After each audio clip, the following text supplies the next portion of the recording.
आपण पाहत आहात BV महाराष्ट्र न्यूज, खबरबात महाराष्ट्राची।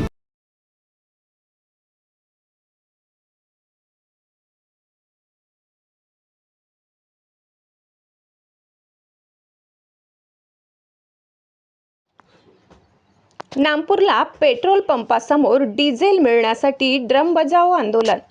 बागलाण तालुक्यातील नामपूर येथील संतप्त शेतकरी संघटनेच्या पदाधिकाऱ्यांनी रिकामे ड्रम घेऊन नामपूर बहुत विकास सेवा सोसायटी कार्यालय समोर शेतीला लागणारे डिझेल ड्रममध्ये मिळायला पाहिजे यासाठी रिकामे डबे वाजवत अनोख्या पद्धतीने आंदोलन केले। मागील 1 महिन्यापासून शासनाने व पेट्रोलियम कंपन्यांनी शेतकऱ्यांना विश्वासात न घेता अचानकपणे शेती अवजारांना प्लास्टिक ड्रममध्ये डिझेल मिळणार नाही असा आदेश काढला। यामुळे शेतकरी बांधवांचे खूप मोठे नुकसान होत आहे।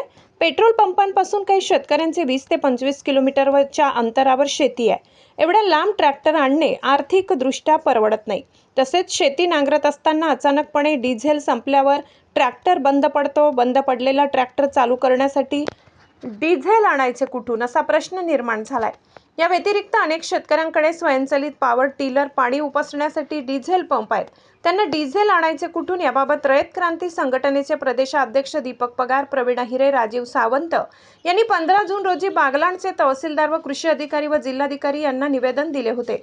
मात्र काहीच निर्णय होत नसल्यामुळे संतापाची भावना निर्माण झाली। अखेर संतप्त शेतकऱ्यांना सोबत घेऊन शेतकरी संघटनेच्या नेत्यांनी रिकाम्या डबक्या वाजवत पेट्रोल पंप चालकांना घेराव घातला। शेतकऱ्यांना प्लास्टिक डबकीत डिझेल द्या, अन्यथा तुमचे पेट्रोल पंप बंद पाडू असा इशारा दिलाय। अखेर शेतकरी संघटनेच्या दबावापुढे पंप चालकांनी माघार घेऊन शेतकरी बांधवांना ड्रममध्ये डिझेल देण्यास राजी झाले।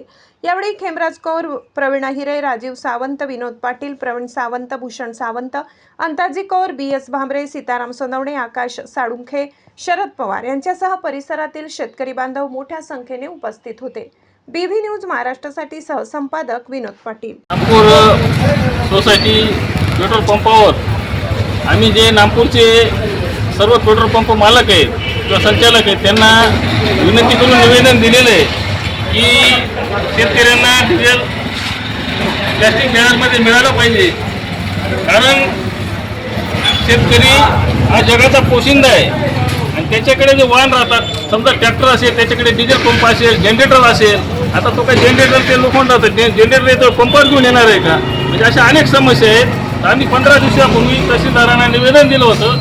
आमचं निवेदन दिल्यानंतर जिल्ह्याभरात शेतकरी संघटनेने निवेदनं दिली आणि त्या माध्यमातून अजून सरकारने कुठलाही निर्णय घेतलेला नाही।